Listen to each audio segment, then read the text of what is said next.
Hi అండి, అందరికీ నమస్కారం. Welcome back to my YouTube channel.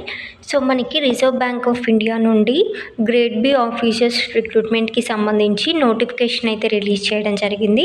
So ఈ నోటిఫికేషన్కి సంబంధించిన కంప్లీట్ డీటెయిల్స్ నేను ఈ వీడియోలో ఎక్స్ప్లెయిన్ చేస్తాను. సో వీడియోని ఎక్కడ స్కిప్ చేయకుండా చివరి వరకు చూడండి. వీడియో నచ్చితే తప్పకుండా లైక్ చేయండి. అండ్ ఇలాంటి అప్డేట్స్ మీరు మిస్ కావద్దు అనుకుంటే ఛానల్ని సబ్స్క్రైబ్ అయితే చేసుకోండి. సో మనకి అప్లికేషన్ మోడ్ కనుక చూసుకున్నట్లయితే మనకు కంప్లీట్గా ఆన్లైన్ అప్లికేషన్ సబ్మిట్ చేయాల్సి ఉంటుంది. ఎటువంటి ఆఫ్లైన్ అప్లికేషన్ సబ్మిట్ చేయాల్సిన అవసరం అయితే లేదు. అండ్ ఇందుకు సంబంధించి ఇంపార్టెంట్ డేట్స్ కనుక చూసుకున్నట్లయితే మనకి ఆన్లైన్ రిజిస్ట్రేషన్స్ అనేవి ఆల్రెడీ జూలై 25న స్టార్ట్ అయితే అయిపోయాయి. అండ్ అప్లికేషన్ సబ్మిట్ చేయడానికి చివరి తేదీ వచ్చేసి ఆగస్ట్ 16, 2024 ఈవినింగ్ 6 PM వరకు అప్లికేషన్స్ అయితే సబ్మిట్ చేయొచ్చు. మనకి ప్రతి పోస్ట్కి ఎగ్జామ్ అయితే ఉంటుంది. సో ఇక్కడ మనకి 3 డిఫరెంట్ కేటగిరీస్లో పోస్ట్స్ అయితే ఉన్నాయి. ఫస్ట్ వచ్చేసి officers in grade B DR general, అంటే మనకి జనరల్ కేటగిరీలో గ్రేడ్ బి ఆఫీసర్స్. అలాగే next officers in grade B DR DEPR. ఇక్కడ డిఆర్ అంటే డైరెక్ట్ రిక్రూట్మెంట్, డిఈపిఆర్ అంటే department of economic and policy research. అలాగే next officers in grade B DR DSIM. DSIM అంటే department of statistics and information management.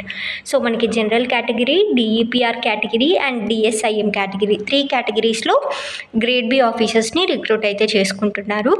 First మనకి general category grade B ఆఫీసర్స్కి సంబంధించి examination pattern కనుక చూసుకున్నట్లయితే మనకి 2 ఫేజెస్లో exam అయితే ఉంటుంది.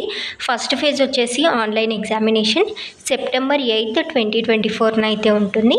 నెక్స్ట్ వచ్చేసి ఫేజ్ 2లో మనకి 3 పేపర్స్ ఉన్నాయి. Paper 1, paper 2 and paper 3. ఇది కూడా ఆన్లైన్ ఎగ్జామినేషన్. అండ్ ఈ ఎగ్జామ్ వచ్చేసి అక్టోబర్ 19, 2024 అయితే ఉంటుంది. నెక్స్ట్ వచ్చేసి officers in grade B DEPR. So ఈ కేటగిరీలో వచ్చి మనకి 2 ఫేజెస్ ఉన్నాయి. ఫస్ట్ ఫేజ్లో వచ్చి 2 పేపర్స్ ఉన్నాయి. Paper 1 and paper 2 online examination ఉంటుంది. ఎగ్జామ్ వచ్చేసి సెప్టెంబర్ 14, 2024 అయితే ఉంటుంది. నెక్స్ట్ ఫేజ్ 2లో కూడా మనకి 2 పేపర్స్ అయితే ఉన్నాయి. Paper 1 and paper 2 written examination October 26న ఎగ్జామ్ ఉంటుంది. అలాగే next officers in grade B డిఎస్ఐఎంలో కూడా 2 ఫేజెస్ ఉంటుంది. ఫస్ట్ ఫేజ్లో పేపర్ 1 ఉంటుంది. ఆన్లైన్ ఎగ్జామినేషన్ సెప్టెంబర్ 14, 2024లో ఉంటుంది. అలాగే ఫేజ్ 2 వచ్చేసి మనకి 2 పేపర్స్ ఉన్నాయి. Paper 2 and paper 3 online or written examination ఉంటుంది. ఎగ్జామ్ వచ్చేసి అక్టోబర్ 26, 2024న. సో ఇక్కడ మనం కనుక చూసుకున్నట్లయితే DEPR DSIM exam dates same ఉన్నాయి. సో దీన్ని బట్టి ఏమర్థం చేసుకోవాలి అంటే మనము ఇందులో ఏదైనా ఒకదానికి మాత్రమే మనం అప్లై చేసుకోవడానికి ఎలిజిబుల్ అన్నమాట. నెక్స్ట్ ఇక్కడ వేకెన్సీ డీటెయిల్స్ కనుక చూసుకున్నట్లయితే జనరల్ కేటగిరీలో గ్రేడ్ బి ఆఫీసర్స్ వేకెన్సీ వచ్చేసి టోటల్ 66 ఉన్నాయి. అలాగే డిఈపిఆర్లో 21 వేకెన్సీస్ ఉన్నాయి. డిఎస్ఐఎంలో వచ్చేసి 7 వేకెన్సీస్ ఉన్నాయి. సో టోటల్గా మనకి అన్ని కలిపి 94 గ్రేడ్ బి ఆఫీసర్స్కి రిక్రూట్మెంట్ అయితే జరుగుతుంది ప్రజెంట్. నెక్స్ట్ వచ్చేసి మనకి ఏజ్ కనుక చూసుకున్నట్లయితే మనకి 21 ఇయర్స్ నుండి 30 ఇయర్స్ లోపున్న క్యాండిడేట్స్ ఎవరైనా అప్లై చేసుకోవచ్చు. మనకి జూలై 1, 2024 నాటికి 30 ఇయర్స్ లోపున్న క్యాండిడేట్స్ అయితే అప్లై చేసుకోవచ్చు. నెక్స్ట్ శాలరీ డీటెయిల్స్ కనుక చూసుకున్నట్లయితే బేసిక్ పే వచ్చేసి 55,200 రూపీస్ పర్ మంత్ ఇవ్వడం జరుగుతుంది. బేసిక్ పేతో పాటు ఇతర అలవెన్సెస్ కూడా ఇవ్వడం జరుగుతుంది. ఆ అలవెన్సెస్ వచ్చేసి special allowance, grade allowance, dearness allowance, local compensatory allowance, special grade allowance, learning allowance, house rent allowance. So ఇవన్నీ కలుపుకొని బేసిక్ పేతో పాటు ఈ అలవెన్సెస్ అన్నీ కలుపుకొని మనకి నెలకి 1,22,717 రూపాయలు శాలరీ అయితే వస్తుంది. సో ఇది శాలరీ డీటెయిల్స్. నెక్స్ట్ మనం ఏజ్ లిమిట్ కూడా చూసాం కదా. నెక్స్ట్ వచ్చేసి ఎడ్యుకేషనల్ క్వాలిఫికేషన్స్. మనకి general category grade B officers educational qualification కనుక చూసుకున్నట్లయితే ఏదైనా గ్రాడ్యుయేషన్ కోర్సు 60% మార్క్స్తో కంప్లీట్ చేసిన వాళ్ళు అప్లై చేసుకోవచ్చు. ఇక్కడ మనకి ఎస్సీ, ఎస్టీ, పీడబ్ల్యూబీడీ క్యాండిడేట్స్ అయితే 50% మార్క్స్ వస్తే సరిపోతుంది. జనరల్ క్యాండిడేట్స్ అయితే 60% మార్క్స్తో క్వాలిఫై అయ్యి ఉండాలి. నెక్స్ట్ మనకి డిఈపిఆర్లో గ్రేడ్ బి ఆఫీసర్స్కి వచ్చేసి ఎకనామిక్స్లో మాస్టర్స్ డిగ్రీ లేదంటే ఫినాన్స్లో మాస్టర్స్ డిగ్రీ ఎసెన్షియల్ క్వాలిఫికేషన్స్. దానితో పాటు మనకి ఎకనామిక్స్ కానీ రీసెర్చ్ అలాగే టీచింగ్ ఎక్స్పీరియన్స్ ఎకనామిక్స్లో లేదంటే ఈ ఎకనామిక్స్కి సంబంధించిన ఫీల్డ్స్లో ఏవైనా స్టాండర్డ్ జర్నల్స్ కనుక మీరు పబ్లిష్ చేసినట్లయితే మీకు ప్రిఫరెన్స్ ఎక్కువ ఇవ్వడం జరుగుతుంది. సో ఎకనామిక్స్లో డాక్టరేట్ చేసిన, రీసెర్చ్ చేసిన, టీచింగ్ ఎక్స్పీరియన్స్ ఉన్న లేదంటే ఈ ఫీల్డ్లో ఏవైనా స్టాండర్డ్ జర్నల్స్ పబ్లిష్ చేసినా మీకు ఎక్కువ ప్రిఫరెన్స్ అయితే ఇవ్వడం జరుగుతుంది. నెక్స్ట్ వచ్చేసి మనకి డిఎస్ఐఎంలో మనకి masters degree in statistics, mathematical statistics, mathematical economics, econometrics, statistics and informatics, applied statistics and informatics. So ఈ కేటగిరీస్లో మాస్టర్స్ డిగ్రీ కంప్లీట్ చేసిన వాళ్ళు అప్లై చేసుకోవచ్చు. లేదంటే మనకి మ్యాథమెటిక్స్లో మాస్టర్స్ డిగ్రీ కంప్లీట్ చేసిన వాళ్ళు కూడా అప్లై చేసుకోవచ్చు. అండ్ దానితో పాటు data science, artificial intelligence, machine learning, big data analytics. So ఈ కేటగిరీస్లో మాస్టర్స్ డిగ్రీ కంప్లీట్ చేసిన వాళ్ళు కూడా అప్లై అయితే చేసుకోవచ్చు. లేదంటే మీరు నార్మల్ బ్యాచిలర్స్ డిగ్రీ చేసినా కూడా data science, AI, ML, big data అనలిటిక్స్లో normal 4 years bachelors degree complete చేసినా కూడా అప్లై అయితే చేసుకోవచ్చు. లేదంటే మీరు 2 years post graduate diploma in business analytics PGDBA course complete చేసిన క్యాండిడేట్స్ కూడా అప్లై అయితే చేసుకోవచ్చు.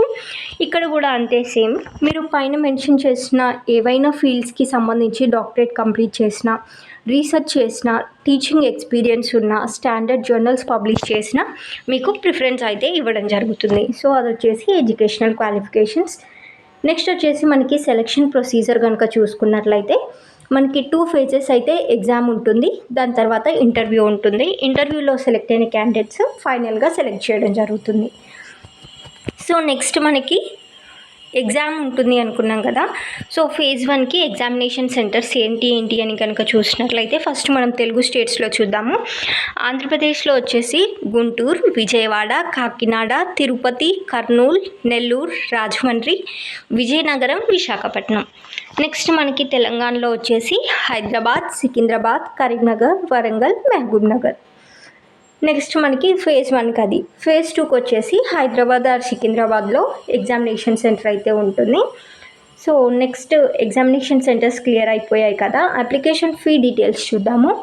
ఎస్సీ, ఎస్టీ, పీడబ్ల్యూబీడీ క్యాండిడేట్స్ అయితే ఓన్లీ ఇంటిమేషన్ ఛార్జెస్ పే చేస్తే సరిపోతుంది. 100 rupees + 18% GST. And general, OBC, EWS category candidates అయితే 850 rupees అప్లికేషన్ ఫీతో పాటు 18% GST పే చేయాల్సి ఉంటుంది. అలాగే స్టాఫ్ అయితే ఎటువంటి అప్లికేషన్ ఫీ పే చేయాల్సిన అవసరం లేదు. లైక్ ఆల్రెడీ ఆర్బీఐలో వర్క్ చేస్తున్న ఎంప్లాయీస్ ఎవరైనా ఉంటే ఎటువంటి అప్లికేషన్ ఫీ అయితే పే చేయాల్సిన అవసరం లేదు. సో డీటెయిల్స్ అన్నీ అవి క్లియర్గా ఉన్నాయి కదా. మనకి అప్లికేషన్ సబ్మిట్ చేయడానికి చివరి తేదీ వచ్చేసి August 16, 2024 ఈవినింగ్ 6 PM వరకు అప్లికేషన్స్ అయితే సబ్మిట్ చేయొచ్చు. నెక్స్ట్ మనం ఇందుకు సంబంధించి ఎగ్జామినేషన్ ఎలా ఉంటుంది, అలాగే ప్యాటర్న్ ఏంటి, సబ్జెక్ట్స్ ఏంటి అనేది కూడా ఒకసారి చూద్దాము. సో మనకి 2 phases ఎగ్జామ్ ఉంటుంది అనుకున్నాం కదా. ఫస్ట్ మనం జనరల్ కేటగిరీ గ్రేడ్ బి ఆఫీసర్స్కి సంబంధించి phase 1 ఎగ్జామినేషన్ ప్యాటర్న్ చూద్దాము. ఆన్లైన్ ఎగ్జామ్ ఉంటుంది ఆబ్జెక్టివ్ టైప్లో. నెక్స్ట్ ఈ పేపర్లో వచ్చేసి మనకి 4 tests ఉంటాయి. అందులో ఫస్ట్ వచ్చేసి general awareness, next English language, తర్వాత quantitative aptitude and next reasoning. So మనకి ఈ పేపర్ 200 మార్క్స్కి ఉంటుంది. ఎగ్జామ్ వచ్చేసి September 8, 2024 ఉంటుంది. అలాగే మనకి టైం వచ్చేసి 120 minutes అయితే ఇవ్వడం జరుగుతుంది. సో ఫస్ట్ ఫేజ్ ప్యాటర్న్ క్లియర్గా ఉంది కదా. సో మనకి phase 1లో క్వాలిఫై అయిన క్యాండిడేట్స్కి phase 2 ఎగ్జామ్ కండక్ట్ చేయడం జరుగుతుంది. phase 2 కూడా ఆన్లైన్ ఎగ్జామినేషన్. ఇది వచ్చేసి మనకి October 19, 2024 కండక్ట్ చేస్తారు. సో మనకి ఇందులో 3 papers అయితే ఉన్నాయి. అందులో ఫస్ట్ వచ్చేసి ఎకనామిక్ అండ్ సోషల్ ఇష్యూస్. అందులో 50% ఆబ్జెక్టివ్ టైప్ ఉంటుంది, అలాగే 50% డిస్క్రిప్టివ్ టైప్ ఉంటుంది. సో టోటల్గా మనకి ఆబ్జెక్టివ్ టైప్ 30 minutes టైం ఇవ్వడం జరుగుతుంది. 50 మార్క్స్కి కండక్ట్ చేస్తారు. అలాగే డిస్క్రిప్టివ్ టైప్ కూడా 50 మార్క్స్కి 90 minutes టైం అయితే ఇవ్వడం జరుగుతుంది. అంటే టోటల్గా మనకి సెకండ్ ఫేజ్లో ఫస్ట్ పేపర్ వచ్చేసి 100 మార్క్స్కి ఉంటుంది. 120 మినిట్స్ టైం అయితే ఉంటుంది. నెక్స్ట్ పేపర్ 2 వచ్చేసి ఇంగ్లీష్ రైటింగ్ స్కిల్స్. ఇది మనకి డిస్క్రిప్టివ్ టైప్లోనే ఉంటుంది. మనకి టోటల్గా 3 క్వశ్చన్స్ ఉంటాయి. నెక్స్ట్ టైం వచ్చేసి 90 మినిట్స్ టైం ఇస్తారు. మార్క్స్ వచ్చేసి 100 మార్క్స్. నెక్స్ట్ పేపర్ 3 వచ్చేసి జనరల్ ఫైనాన్స్ అండ్ మేనేజ్మెంట్. ఇందులో మనకి 50% ఆబ్జెక్టివ్ ఉంటాయి, అలాగే 50% డిస్క్రిప్టివ్ ఉంటాయి. ఆబ్జెక్టివ్ వచ్చేసి 30 మినిట్స్ టైం ఇస్తారు, అలాగే డిస్క్రిప్టివ్కి వచ్చేసి 90 మినిట్స్ టైం ఇస్తారు. Objective and descriptive both 50 marks each. మనకి థర్డ్ పేపర్ వచ్చేసి టోటల్ 100 మార్క్స్, 120 మినిట్స్ టైం అయితే ఇవ్వడం జరుగుతుంది. సో ఫేజ్ 2 ప్యాటర్న్ క్లియర్గా ఉంది కదా, 3 పేపర్స్ ఉంటాయి. సో మనకి 3 పేపర్స్లో వచ్చిన మార్క్స్ అగ్రిగేట్ తీసుకొని ఆ మెరిట్ బేసిస్న ఇంటర్వ్యూకి అయితే పిలవడం జరుగుతుంది. మనకి ఇంటర్వ్యూ వచ్చేసి 75 మార్క్స్కి అయితే ఉంటుంది. సో అది మనకి జనరల్ కేటగిరీలో గ్రేడ్ బి ఆఫీసర్స్కి సంబంధించిన examination pattern and complete details. Next వచ్చేసి మనకి డిఈపిఆర్ఆర్ డిఎస్ఐఎం. సో ఈ ఆఫీసర్స్ సెలెక్షన్ ప్రొసీజర్ కనుక చూసుకున్నట్లయితే ఫస్ట్ ఫేజ్ 1 ఎగ్జామినేషన్ ఉంటుంది. ఫేజ్ 1 ఎగ్జామినేషన్లో 2 పేపర్స్ ఉంటాయి. అందులో ఫస్ట్ ఆబ్జెక్టివ్ టైప్. ఆబ్జెక్టివ్ టైప్లో కూడా ఎకనామిక్స్కి సంబంధించి క్వశ్చన్స్ అడుగుతారు. 120 మినిట్స్ టైం ఇవ్వడం జరుగుతుంది. టోటల్ 100 మార్క్స్కి ఎగ్జామ్ ఉంటుంది. నెక్స్ట్ పేపర్ 2 వచ్చేసి ఇంగ్లీష్ డిస్క్రిప్టివ్ ఉంటుంది. ఇది కీబోర్డ్ పైన టైప్ చేయాల్సి ఉంటుంది. టోటల్గా 100 మార్క్స్కి ఎగ్జామ్, 120 మినిట్స్ టైం ఇవ్వడం జరుగుతుంది. సో మనకి ఫస్ట్ ఫేజ్లో క్వాలిఫై అయిన క్యాండిడేట్స్ సెకండ్ ఫేజ్కి సెలెక్ట్ చేయడం జరుగుతుంది. సెకండ్ ఫేజ్లో మనకి 2 పేపర్స్ ఉన్నాయి. సో బోత్ కూడా డిస్క్రిప్టివ్ టైప్ ఎకనామిక్స్ పైన. బోత్ 120 మినిట్స్ టైం ఇవ్వడం జరుగుతుంది, 100 మార్క్స్ ఈచ్.